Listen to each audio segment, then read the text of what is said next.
kamtza, the Talmud says this was because of this event, Yerushalayim was destroyed.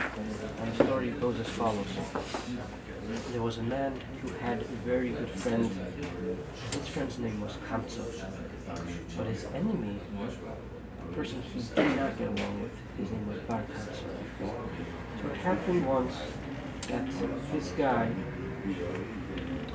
who we are referring to, he made a party.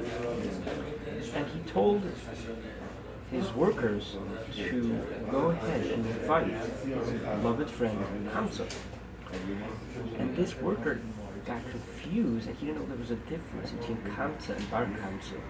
And he ended up accidentally inviting the enemy, bar kamtza.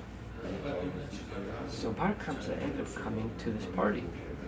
And the host of the party, who was not friendly with bar kamtza, he found him in the meal. He was surprised.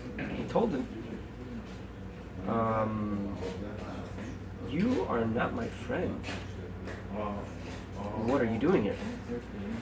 Get up and get out. So Bar Kamtza told him, since I already came, leave me alone.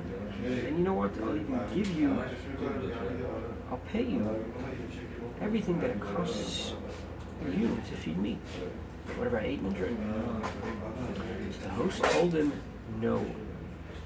So Bar Kamtza said, I'll give you half of your part. I'll pay for half of your whole party even. So the host told him no. So Bar Kamtza says, you know what? I'll even pay you for your whole party. So he told him no. He grabbed him by his hand, picked him up from the seat, and he removed him from the meal.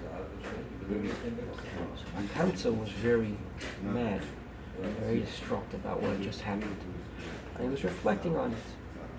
And he told himself, wait a second, the rabbis were all sitting there in the meal, and they didn't even protest these actions of the host. So seemingly, they were okay with it.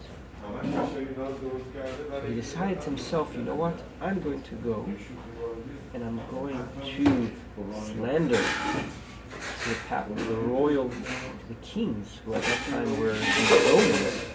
I'm going to tell them exactly all the bad things about the Jews, and we are going to see what will happen. So he went to Caesar's. Caesar at the time, this was in the time of the second Hamikdash, when the Romans were in charge at that point. And there was a lot of friction between the Jews and the Romans, because the Roman authorities at that time, in general, were falsely led to suspect that the Jewish people had begun rebelling against their own rule. Therefore, it was quite a time of tension. We will continue the story in part 2.